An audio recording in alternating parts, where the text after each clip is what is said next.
I stood outside my childhood home in Willow Creek, Iowa, clutching a carefully wrapped gift for my father's 60th birthday.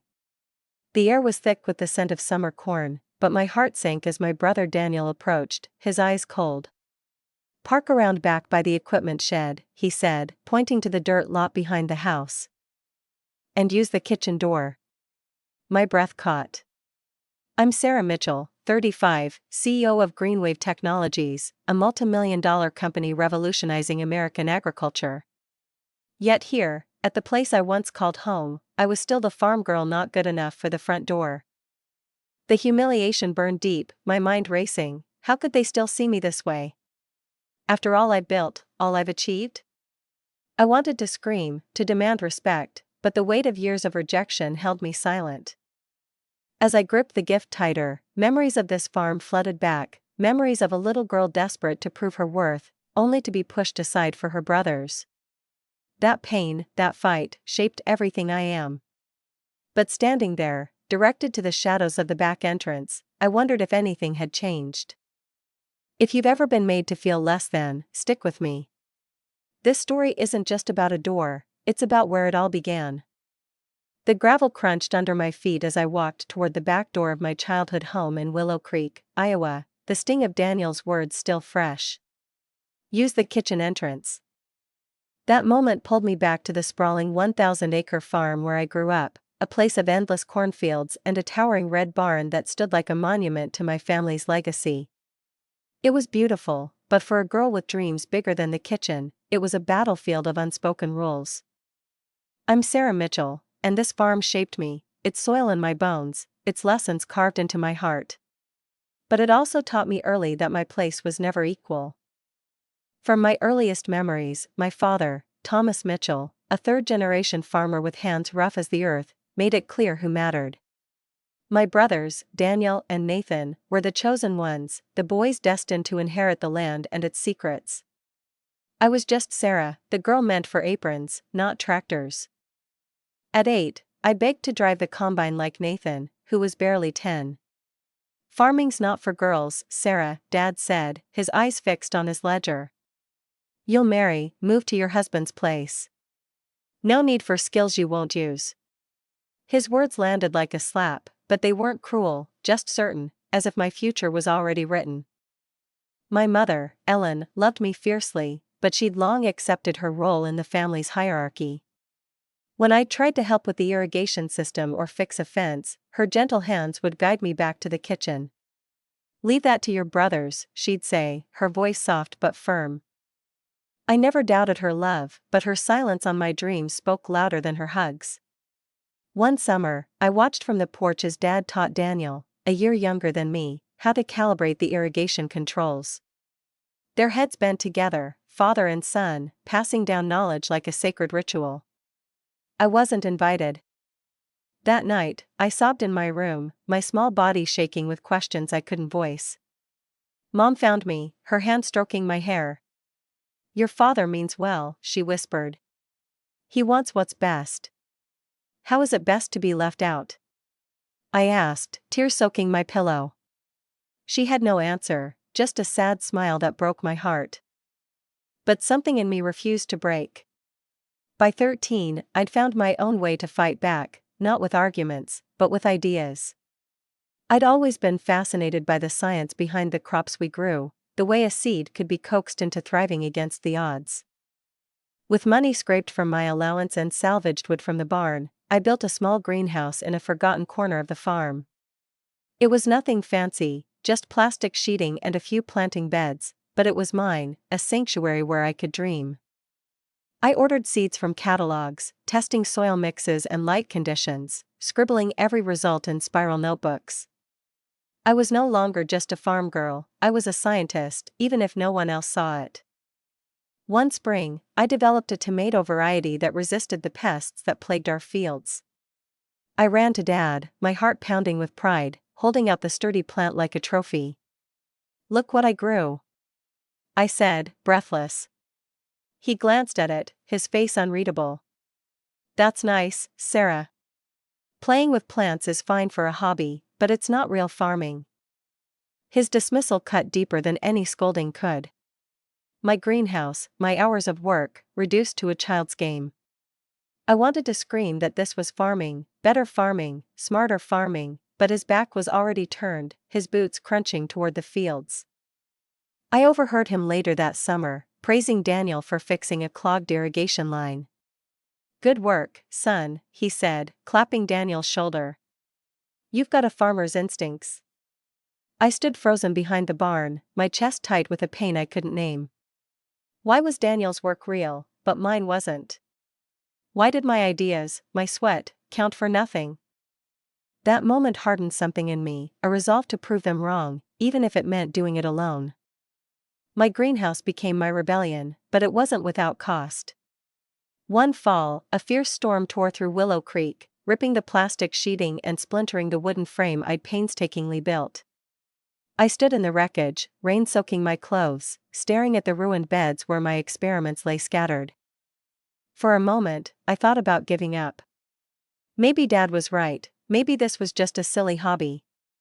But then I remembered the tomato plant that had survived the pests, the one he'd dismissed. If it could endure, so could I. I spent weeks rebuilding, hauling new wood and stitching plastic with my own hands. No one helped, and Dad never noticed, but that greenhouse stood again, stronger than before. Mom became my quiet ally. She'd slip me gardening books from the library, their pages worn from my late-night reading. Once, she brought home a packet of rare seeds, her eyes sparkling with a secret pride. "Just something I found in town," she said, but I knew she'd gone out of her way. Another time, she handed me a brochure for Iowa State University's agricultural science program. "Something to think about," she said casually, but her gaze held a weight that said she saw my dreams, even if she couldn't say it out loud. Those small acts of support were lifelines, proof that someone believed in me, even if Dad didn't. Every day, Dad walked past my greenhouse on his way to the fields, his boots kicking up dust. He never stepped inside, never asked about the plants or the notebooks I filled with data.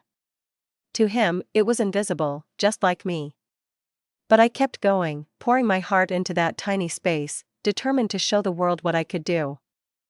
My grades in school stayed high, my focus razor sharp, because I knew education was my ticket out.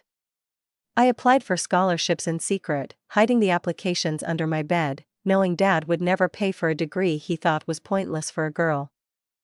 The farm was my home, but it was also my cage. Its traditions, its rules, told me I'd never be enough, not as a farmer, not as a Mitchell. Yet those fields, that soil, sparked a passion in me that no rejection could extinguish. I loved agriculture, not just the way Dad did it, but the way it could be, smarter, sustainable, limitless. That love, that fire, was why I kept fighting, even when it hurt. And it's why, years later, standing at the back door of my father's 60th birthday party, I felt the weight of every moment that had brought me here. To understand that weight, you need to know what came next, how a girl told she'd never belong found a way to break free. The sting of being sent to the back door at my father's 60th birthday party wasn't new. It echoed the moment I left Willow Creek, Iowa, at 18, carrying a suitcase and a dream my family couldn't see. I'm Sarah Mitchell, and breaking away from the farm that shaped me was the hardest, most liberating choice I ever made. But it came at a cost, one that started with a fight I'll never forget. I'd always known education was my way out, the key to proving I was more than the farm girl my father, Thomas, expected me to be. At 17, I applied for scholarships in secret, hiding letters under my mattress, knowing he'd never support a college degree for a girl. When Iowa State University offered me a full ride to their agricultural science program, I felt a spark of hope, but also dread. I waited until dinner to break the news, my hands trembling around my fork. "I've been accepted to Iowa State," I said, my voice steady despite the knot in my stomach. "I start in the fall." The room went silent, my father's fork clattering against his plate. "College is a waste for a girl," he said, his eyes hard. "Especially studying farming. No one will hire a woman to run their land." I pushed back, heart pounding. "Maybe I'll run my own farm." He laughed, not cruelly, but with a disbelief that cut deeper. "And where'll you get the money?" This land goes to your brothers. Always has. Daniel and Nathan sat quietly, their silence louder than any words. Dad's ultimatum came like a hammer. If you go, don't expect to come back. We won't fund foolishness. That night, my mother, Ellen, helped me pack. Her hands shook as she folded my clothes, her voice a whisper. He'll come around, Sarah. Give him time. But we both knew he wouldn't. The morning I left, Dad was already in the fields, his absence a clear message. No goodbye, no good luck. As the bus pulled away from Willow Creek, the cornfields blurring past, I wondered if I'd ever return. But I wasn't running away, I was running toward something bigger. College was a revelation. For the first time, my ideas weren't dismissed because of my gender. Professors judged me on my work, not my last name or what I was supposed to be. But freedom came with struggle. My scholarship covered tuition, but everything else, books, rent, food, was on me. I juggled 3 jobs, waiting tables at a diner, shelving books at the campus store, and assisting in the university's AG lab. My apartment was a cramped studio above a laundromat, the smell of detergent seeping through the walls every night. It barely fit a bed and a desk, but it was mine, paid for with my own sweat. Exhaustion became my constant companion, but there was a sweetness in earning my place, in building something no one could take away. I called home monthly, hoping to bridge the gap. Mom answered, her voice brightening before dropping to a whisper as she shared family news. Dad never came to the phone. He's busy with the harvest, she'd say, or he's fixing the tractor. Excuses that hid the truth. I was no longer his daughter, not in the way that mattered. It hurt, but I channeled that pain into my studies. I was determined to prove him wrong, to show that a woman could change agriculture. In my junior year, I started a research project on drought-resistant crops, catching the eye of Professor Laura Bennett, a rare female scientist in the department. She saw something in me, a spark she called unique perspective. You come from a traditional farm but think like an innovator, she told me. Don't let anyone dim that. Her words were oxygen to a fire I'd kept burning since my greenhouse days. Under her guidance, I developed an irrigation system that cut water use by 30% without sacrificing yields. It wasn't just a project, it was a vision for farms like my family's, struggling with drought and rising costs. Not everyone believed in me. A classmate, Ethan, scoffed at my ideas, his voice dripping with condescension. A farm girl thinks she's gonna revolutionize agriculture, he said during a group critique. His words echoed Dad's, but I didn't shrink. At the university's innovation fair, I presented my system, nerves jangling but head high. When the judges awarded me first place, Ethan's face soured, but Professor Bennett's proud smile was all I needed. That win wasn't just for me, it was for every girl told she didn't belong in the field. Late nights in my apartment, though, the weight of it all hit hard. One evening, after a double shift and a failed experiment, I sat on my narrow bed, staring at the cracked ceiling. Tears came, unbidden, as I wondered if I'd made the right choice leaving home. The loneliness was crushing, no family to call, no one to share the small victories or the setbacks. I clutched my old greenhouse notebook, its pages filled with my teenage dreams, and whispered to myself, "You're enough." It was a promise I had to keep, even when I didn't believe it. By senior year, my irrigation system was gaining attention. Professor Bennett pushed me to present at a national AG conference. Standing at the podium, explaining my work to a room of industry experts, I felt like I'd finally found my place. In the back row, I spotted Mom.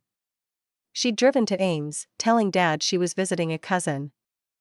After my talk, she hugged me tightly, whispering, "He should see you now." But we both knew he wouldn't.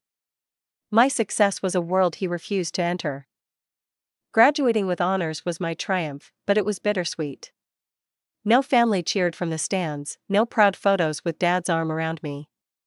Yet, as I held my diploma, I felt a fire growing, one that would soon spark something bigger than I'd ever imagined. Iowa State hadn't just given me a degree, it had given me the tools to build a legacy. And that legacy was about to take shape in a way no one, not even me, could have predicted. Standing at the back door of my father's 60th birthday party, the weight of my past pressed against me, but so did the fire of everything I'd built. I'm Sarah Mitchell, and the journey from a farm girl in Willow Creek, Iowa, to the CEO of a multimillion-dollar company wasn't just a climb, it was a war against doubt, my own and the world's. After college, I could have taken a safe corporate job, but I wanted to change agriculture, not for faceless conglomerates, but for farmers like my family, struggling to survive a changing world. At 26, I took the leap that would define me. I founded Greenwave Technologies. Des Moines wasn't exactly Silicon Valley, but it was close enough to Iowa's heartland to feel right. I rented a cramped warehouse space, its concrete floors echoing with possibility and uncertainty. Greenwave was my vision: sustainable farming solutions, like irrigation systems that saved water and boosted yields, designed for mid-sized farms like the one I grew up on. But dreams don't pay the bills. The first 2 years were brutal. My initial prototype for a water conservation system failed in field tests, spitting out error codes while farmers shook their heads. Investors walked away, their polite smiles masking disbelief that a young woman could deliver. "Farmers won't trust tech from someone like you," one said, his words stinging like a slap. I maxed out 3 credit cards, moved into the office to save rent, and slept on a folding cot surrounded by blueprints and rejection letters. Doubt crept in, whispering that maybe my father was right, maybe this wasn't for me. One night, I hit rock bottom. Sitting alone in that dim warehouse, staring at a broken prototype, I called my college friend, Lisa. What if Dad was right? I choked out, my voice breaking. What if I'm failing? Lisa didn't sugarcoat it. Sarah, you're not failing, you're learning. Every breakthrough starts with setbacks. You're tougher than this. Her words were a lifeline, pulling me back from the edge. I wiped my tears, grabbed my notebook, and got back to work. Failure wasn't the end, it was the map to success. That grit paid off. 6 months later, I cornered an investor at an AgTech conference in Chicago. He was skeptical, his arms crossed, but I'd brought a working prototype. Right there in the hotel lobby, I set it up, water flowing perfectly through the system as I explained its impact. His eyes widened, and by the end of the demo, he was signing a check. That investment let me hire 2 engineers, and we redesigned the system from the ground up. By year 3, Greenwave was beta testing on 5 Iowa farms. The results were staggering: 30% less water, no drop in yields. Word spread like wildfire in the tight-knit farming community. Orders trickled in, then poured. Each success fueled the next, referrals piling up as farmers saw their profits rise. One memory stands out from those early days. I'd hired a young intern, Mia, a shy girl from a rural town like mine. She reminded me of myself, eager but unsure, her ideas dismissed by her family. During a team meeting, she hesitated to share a suggestion about sensor calibration. I stopped the room. "Mia, your voice matters here," I said. "Speak up." Her idea saved us weeks of testing, and the pride in her eyes mirrored what I'd felt when Professor Bennett believed in me. Building Greenwave wasn't just about tech, it was about breaking barriers for women like us, proving we belonged. By year 5, Greenwave had 15 employees and systems on hundreds of farms across the Midwest. Industry magazines started calling, and I spoke at conferences I'd once attended as a wide-eyed student. Forbes featured me in a piece on women disrupting male-dominated fields.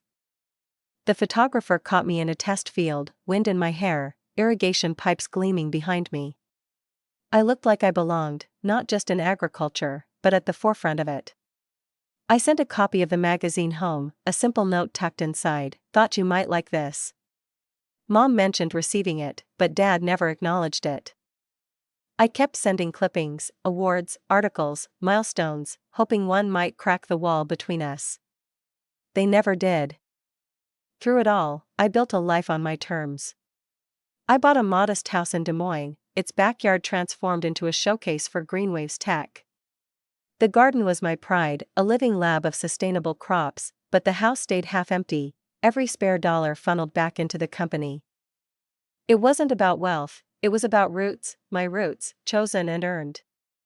Greenwave hit 10 million in revenue by year 7, a number that felt surreal for a girl once told she'd never amount to anything. But success didn't erase the ache of being invisible to my family. Mom's monthly calls were my only tether to Willow Creek, her voice warm but cautious, never mentioning if Dad read my clippings or cared. I poured my energy into Greenwave, mentoring young women like Mia and pushing for innovation that mattered. At a pitch meeting with a major investor group, I faced a room of gray suits, their questions laced with skepticism. "How do you convince conservative farmers to trust a woman's tech?" one asked, smirking. I didn't flinch. "Results don't care about gender," I said, sliding a folder of data across the table. "These farms cut costs by 20%. That's what convinces them." By the end, they were nodding, pens scratching out offers. That moment wasn't just a win for Greenwave, it was a middle finger to every doubt I'd ever faced, from my father's kitchen table to those boardrooms. Life wasn't perfect. Late nights at the office left little room for friends or dating, and the loneliness of my college days lingered, softer but still there. But I was proud of the farmers we helped, the team we built, the barriers we broke. Greenwave wasn't just a company, it was proof that a girl told to stay in the kitchen could change the world. I thought I'd left Willow Creek behind, that its rejection couldn't touch me anymore. But then, one Tuesday morning, as I reviewed quarterly numbers with my team, an email popped up. The sender's name stopped me cold, Ellen Mitchell. Mom rarely emailed, preferring our scheduled calls. An unexpected message usually meant trouble. The subject was simple: your father's 60th. My heart skipped, a mix of hope and dread. After a decade of silence, an invitation to return home, for a celebration, no less. It felt like a crack in the wall, but also a trap. Was this a chance to show them who I'd become, or just another way to be pushed aside? I didn't know, but I couldn't ignore it. The farm, the family, the past, they were calling me back. The gravel road to my family's farm in Willow Creek, Iowa, hadn't changed in a decade, but as I pulled into the driveway for my father's 60th birthday, I felt like a stranger stepping into a past that no longer wanted me. I'm Sarah Mitchell, CEO of Greenwave Technologies, a woman who'd built a multimillion-dollar company from nothing. Yet, clutching a carefully wrapped gift, a vintage tractor model I'd hunted down for Dad, the familiar ache of rejection settled in my chest. I'd come hoping for a bridge, a chance to show my family who I'd become. But hope, I'd learned, was a fragile thing on this farm. The driveway was lined with cars, sleek SUVs, and polished sedans that screamed wealth, a stark contrast to the rural dust. I parked behind a Mercedes, smoothing my navy dress and checking my reflection in the rearview mirror. Simple, professional, nothing flashy, just me, trying to belong. As I stepped out, gift in hand, I spotted my younger brother, Daniel, striding toward me. His face, weathered from years in the sun, was unreadable, but his eyes held the same guarded look I remembered. "Sarah," he said, his nod barely warm. "You made it." I moved to hug him, but his stiff posture stopped me cold. "Good to see you," I tried, but he was already glancing at my rental car, then at the row of vehicles. "Park around back by the equipment shed," he said, his tone flat. "These spots are for guests. And use the kitchen entrance, the front's crowded." The words hit like a punch. Not a guest. Not family. Just an outsider, directed to the service entrance of my childhood home. I wanted to argue, to demand why I wasn't welcome like the others, but the weight of years of being told I didn't belong, kept my lips sealed. My hands tightened around the gift as I drove to the back, parking next to towering combines and dusty tractors. The contrast between my sedan and the farm machinery screamed how out of place I was. The kitchen door's familiar squeak pulled me back to childhood, to days spent baking with Mom while my brothers learned the land. The air inside smelled of fresh bread and lemon cleaner, just as it always had. 3 women I didn't know bustled about, preparing trays of appetizers. Then Mom appeared from the pantry, flour dusting her apron, her eyes widening as if she couldn't believe I'd actually come. Sarah, she said, wiping her hands and rushing to me. Her hug was quick but real, her frame smaller than I remembered. You look wonderful, she said, but her glance toward the dining room betrayed her nerves. Your father will be so glad you came. Her voice lacked conviction, and I nodded, pretending to believe her. One of the women, a stranger with a tight smile, approached. Ellen, do you need this helper to take out the trays? The guests are hungry. Mom's face flushed. No, Barbara, this is my daughter, Sarah. Barbara's confusion morphed into embarrassment. Oh, I'm so sorry. Coming through the kitchen, I assumed, her voice trailed off, but the pity in her eyes was worse than her mistake. It's fine, I said, though it wasn't. Daniel told me to use this entrance.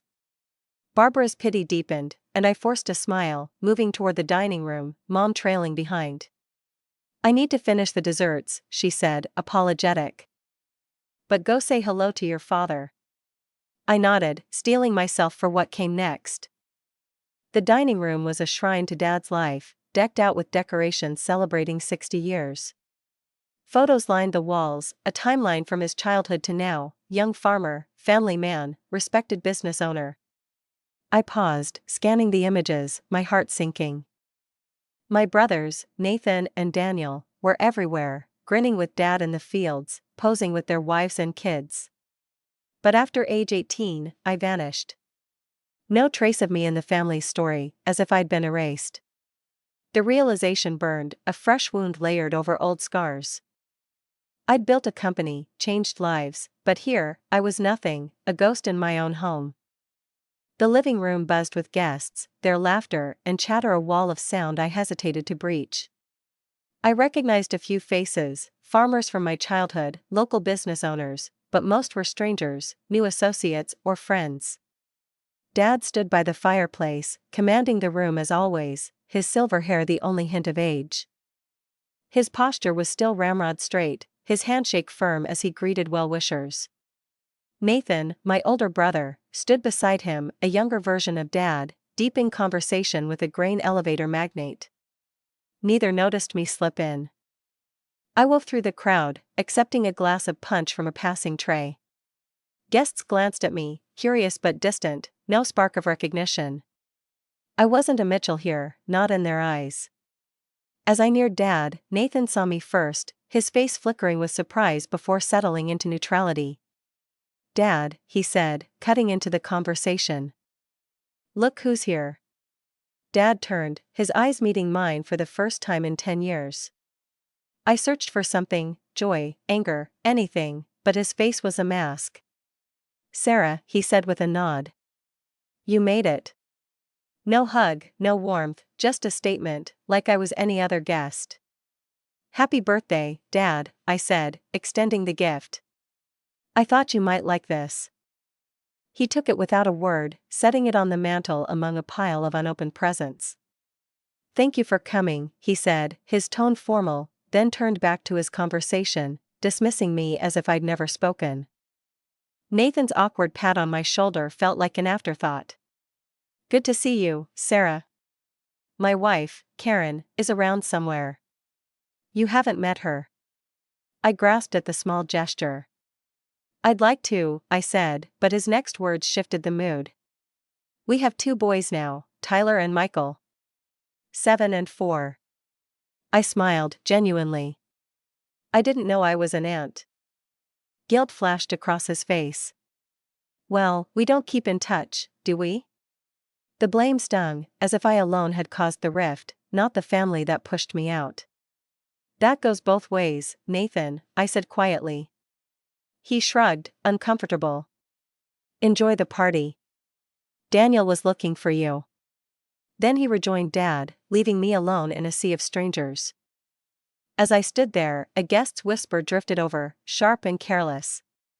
That's the daughter who ran off, right? Never amounted to much, I hear. The words cut, oblivious to the truth of my life, my company, my fight. I gripped my glass, torn between fleeing and staying. The kitchen door had been a warning, the photos a confirmation, I didn't belong. But something, pride, maybe, or defiance, kept me rooted. I'd come this far. I wouldn't run. Not yet. And then, from the front door, a voice would change everything, a voice that saw me for who I really was. The sting of being erased from my family's story, of being sent to the back door like a stranger, still burned as I stood in the crowded living room of my childhood home in Willow Creek, Iowa. I'm Sarah Mitchell, CEO of Greenwave Technologies, but at my father's 60th birthday party, I was just the daughter who didn't belong. The photos on the wall skipped over my existence, my father's curt nod barely acknowledged my presence, and a guest's whisper about my supposed failure echoed in my ears. I was ready to slip away, to leave this place that refused to see me. But then, the front door swung open, and a voice cut through the chatter, changing everything in an instant. "Is Sarah Mitchell here?" The words boomed, confident and warm, drawing every eye in the room. I turned, my heart skipping as I recognized James Carter, president of the Midwest Agricultural Bank, a man whose influence stretched across Iowa's farming heartland. His tailored suit and broad smile stood out against the rustic backdrop, but it was his gaze, locked on me, that stopped me cold. He strode forward, parting the crowd like a force of nature. "There she is," he exclaimed, his voice ringing with genuine delight. "Sarah Mitchell, Madam CEO of Greenwave Technologies. I was hoping to catch you tonight." The room fell silent, a stunned hush replacing the hum of conversation. My father, Thomas, froze mid-sentence by the fireplace, his glass hovering in his hand. My brothers, Nathan and Daniel, exchanged glances, their confusion palpable. Carter reached me, his handshake firm and warm, his eyes sparkling with respect. "Miss Mitchell, your reputation precedes you," he said, loud enough for everyone to hear. "Your irrigation systems are revolutionizing water conservation across the Midwest. I told my board just last week we need to get more of our clients using your tech." My cheeks flushed, not from embarrassment, but from the weight of being seen, truly seen, for the first time in this house. I managed a smile, my voice steady despite the eyes boring into me. "Thank you, Mr. Carter. That means a lot." He waved off my modesty. "Kind? It's the truth." When Thomas, mentioned his daughter was coming, I made a point to be here. I'd been itching to discuss a partnership between our bank and Greenwave. The mention of Dad's name snapped me back. Had he really told Carter I'd be here? His cool reception earlier made that hard to believe, but Carter's enthusiasm left no room for doubt. He turned to the room, his arm resting collegially on my shoulder, oblivious to the family drama he was unraveling. "For those who don't know, Sarah's company is changing the face of agriculture," he declared. "Her systems cut water use by over 30% while keeping yields steady." She was just on the cover of Forbes as one of the most innovative leaders in ag tech. A murmur rippled through the crowd, heads turning, eyes widening. "Forbes magazine?" Someone whispered, awe creeping into their voice. Another guest, a grizzled farmer I vaguely recognized, leaned toward his wife. Thomas never said his daughter was that accomplished. I stole a glance at Dad. His face was a storm of emotions, embarrassment, maybe resentment, or something deeper I couldn't name. Nathan shifted uncomfortably, his jaw tight, while Daniel tried to interject, his voice thin. "Well, she's been away a while. We didn't know the details." Carter cut him off, not unkindly. "You should. Her tech's saving farms left and right. I've seen the numbers myself." The dismissal was gentle but firm, and Daniel's face reddened, his attempt to downplay my work falling flat. The shift in the room was electric. Guests who'd ignored me all evening now looked at me with curiosity, some with respect. A woman in a floral dress, who'd barely nodded at me earlier, approached, her smile eager. "You're the Forbes woman? Can I get a picture?" Before I could respond, she was posing beside me, her phone flashing as her husband snapped the shot. Others followed, business owners and farmers, their questions piling up. "How does your system work? Can it scale for smaller farms?" I answered calmly, slipping into the professional ease I'd honed over years, but inside, my heart raced. This wasn't just validation, it was a reckoning. Through it all, I watched my family from the corner of my eye. Mom stood by the dining room doorway, her hands clasped, her face a mix of pride and worry. She'd always believed in me, even when she couldn't say it aloud. Nathan's expression was calculating, like he was reassessing me as a business contact, not a sister. Daniel looked lost, his earlier confidence shaken. And Dad was a statue, accepting murmured congratulations from guests with tight nods, as if he'd had any part in my success. The irony was bitter. For years, I'd sent home articles, awards, proof of what I'd built, but they'd gone unread, unnoticed, until this moment forced them to look. Carter's praise kept flowing, each word a brick dismantling the walls my family had built around me. Her systems are based on her roots right here in Willow Creek, he said, gesturing broadly. Thomas, you must be proud to have raised such an innovator. All eyes turned to Dad, the silence heavy with expectation. He hesitated, his lips parting, then closing, searching for words that wouldn't come. Sarah's always had her own ideas about farming, he finally said, his voice flat, neither confirming nor denying pride. It wasn't enough, not for me, not after everything, but Carter didn't notice, already launching into stats about farms boosting profits with Greenwave's tech. The evening transformed. Business associates who'd snubbed me now sought me out, their questions sharp and engaged. Women who'd dismissed me as the absent daughter wanted to know about being a female CEO in a man's world. I handed out business cards, making connections I'd never expected in this house. Each conversation felt like a small victory, a reclaiming of space I'd been denied. But beneath the triumph, a question gnawed: why did it take a stranger's voice to make them see me? Why couldn't my family, my father, recognize my worth on their own? As the crowd swirled around me, I caught Dad's eye across the room. For a moment, I thought I saw something, regret, maybe, or shame, but he looked away, his face unreadable. The validation from Carter, from the guests, was a lifeline, but it couldn't heal the wound of being invisible to the man who'd raised me. I needed answers, not from a bank president, but from him. The party wasn't over, and neither was my fight to be seen, not as a CEO, but as a daughter, a Mitchell, a woman who'd earned her place. That fight would take me to a quiet corner of this farm, where the truth could no longer hide. The glow of James Carter's praise still lingered, his words echoing in the stunned silence of my father's 60th birthday party in Willow Creek, Iowa.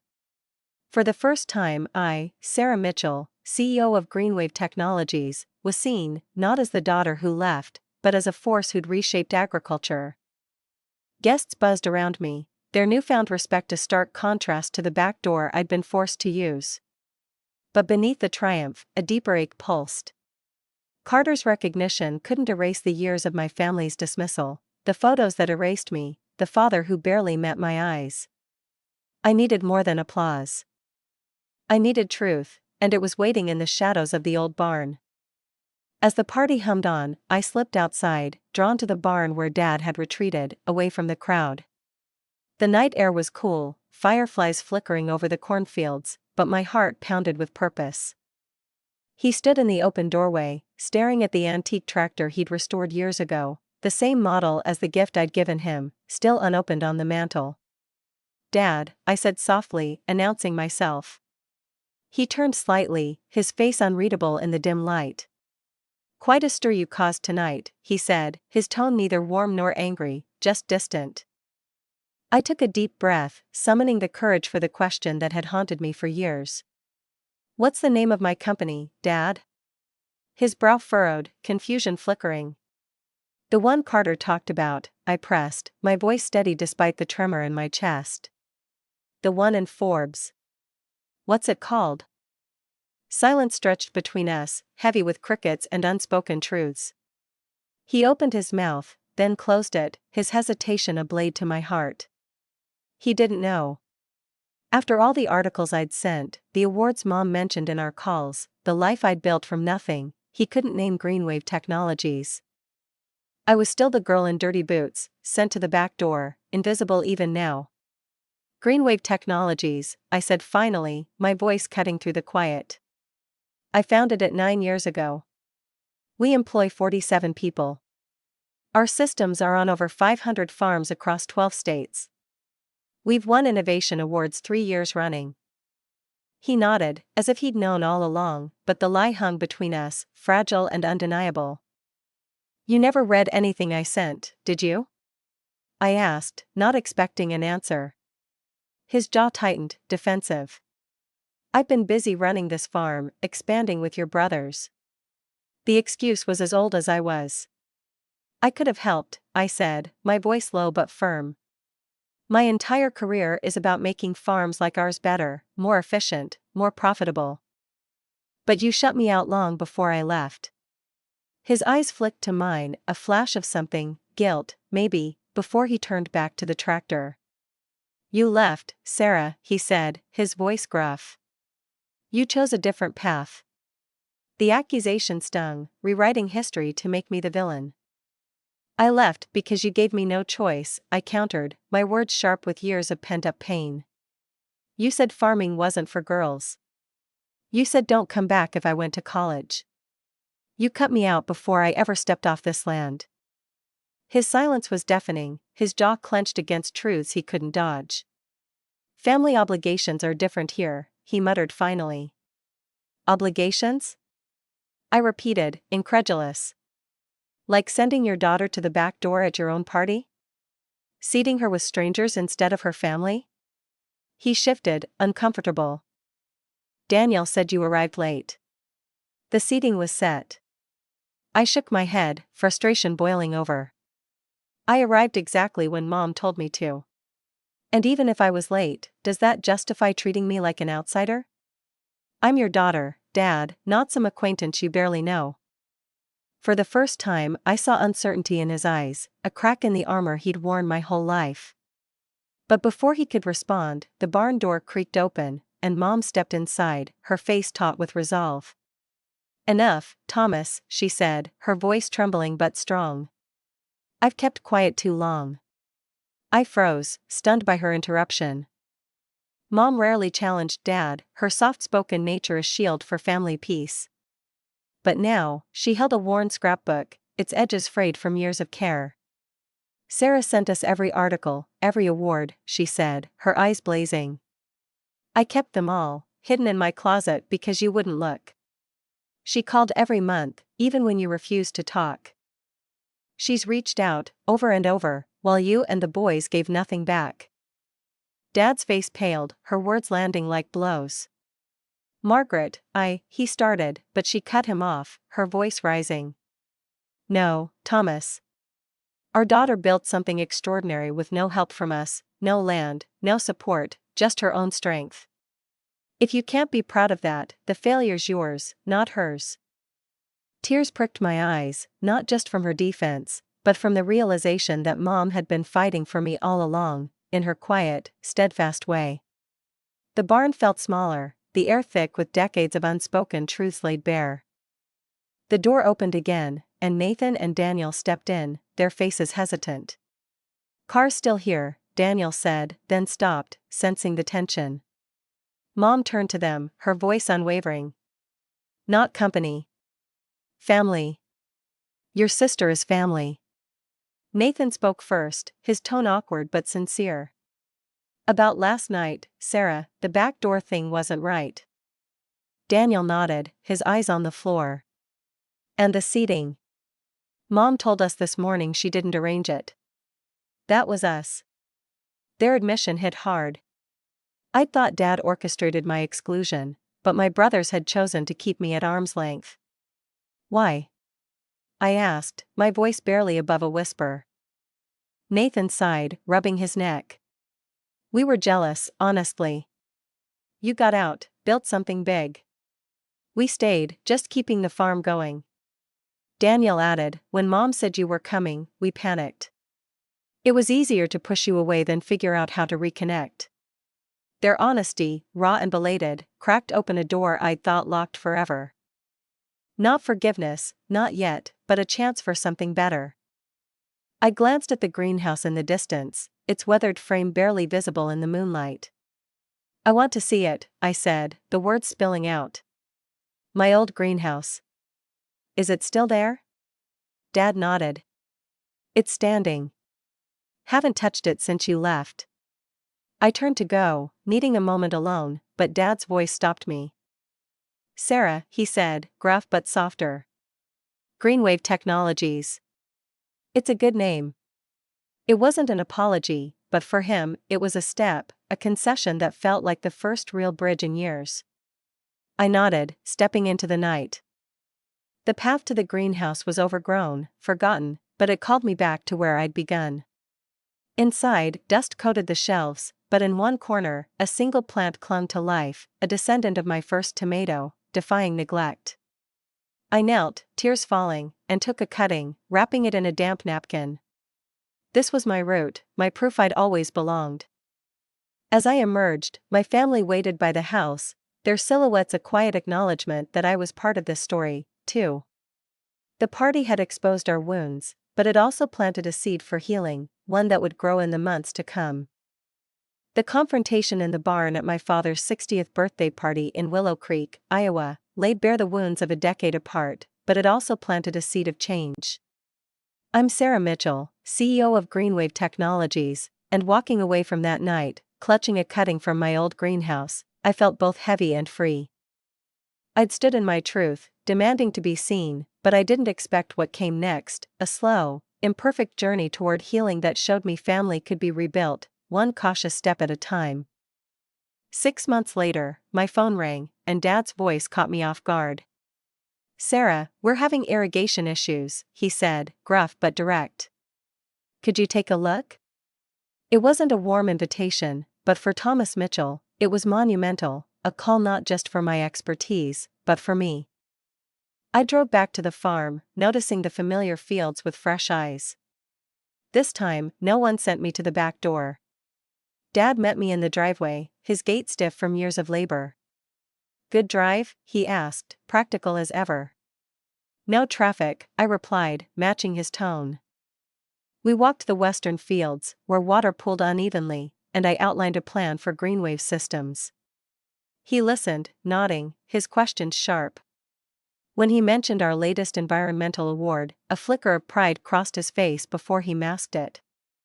Good work, he said, and those 2 words, simple and rare, felt like a bridge we were both crossing.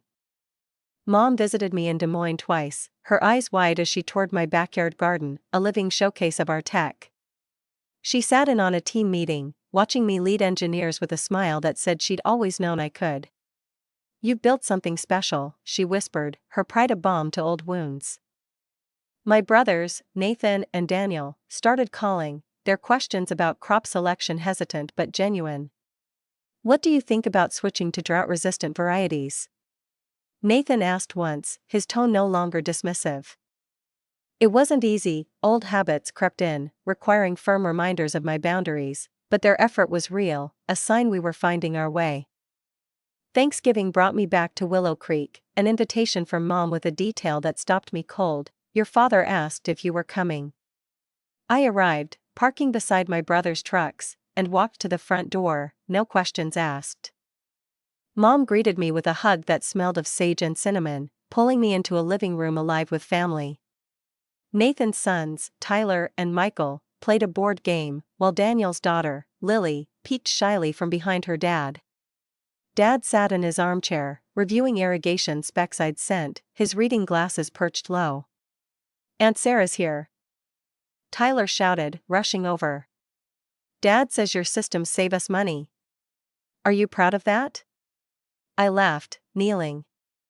I am, kiddo. It's about helping farms like your grandpa's grow more with less. Dad looked up, his voice matter of fact. Her techs boosted our yield by 14% this season. That's real impact.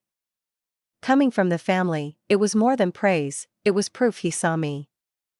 The day unfolded with new warmth, my nephews peppering me with questions about city life, Lily warming to me enough to share about her favorite doll.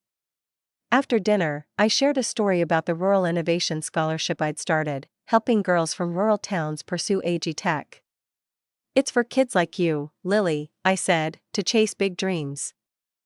Mom's eyes bright, squeezed my hand, while Daniel nodded, impressed. That's something, he said, and I felt a spark of connection we hadn't had since we were kids. Healing wasn't perfect. Dad's silences still lingered, and my brother's warmth felt fragile at times. We were all learning. That progress, halting but honest, showed me family could evolve, even after years of pain. But the deepest change was in me, a truth I carry forward, one I'll share with you next, because it's not just my lesson, it's for anyone who's ever had to fight for their place. My journey back to Willow Creek, Iowa, for my father's 60th birthday wasn't just about a party or a back door, it was about reclaiming my worth in a place that once told me I didn't belong. I'm Sarah Mitchell, and standing up to my family's rejection taught me something profound. True validation doesn't come from others, not even those you love most. It comes from within, from knowing your value even when the world looks away. That truth carried me from a girl dismissed on a farm to the CEO of Greenwave Technologies, and it's a truth I want you to hold tight. For years, I chased my father's approval, letting his doubts drive my ambition but also my pain. Being sent to the back door hurt, but it forced me to see that I didn't need his nod to shine. You don't need anyone's permission to chase your dreams either. Set boundaries with those who diminish you, whether it's family, friends, or a world that says you're not enough. Say no to spaces that don't honor your worth, and yes to the ones that do. My greenhouse plant, surviving years of neglect, reminded me that growth is possible even in the toughest conditions. You can thrive, too, no matter the odds. But don't stop at your own growth. Lift others as you rise. I started the Rural Innovation Scholarship to help girls from farming towns like mine pursue AG Tech, because I know how it feels to be told your dreams don't fit. Every time one of those girls steps into a lab or a boardroom, it's a victory for all of us. You have that power, too, to mentor, to encourage, to open doors for someone else. The world changes when we build each other up. This story isn't just mine, it's for anyone who's felt unseen, pushed aside, or told to stay small. Your worth isn't defined by those who overlook you, but by the courage to stand in your truth. So, take that step. Pursue your passion, set your boundaries, and help someone else do the same. If my journey resonated with you, share your story in the comments below. Have you ever had to fight to be seen? Your voice matters, and I want to hear it. Hit that like button if this hit home, and subscribe for more stories of finding strength through life's challenges. Together, we can remind each other that no matter where we start, even at the back door, we can always find our way to the front.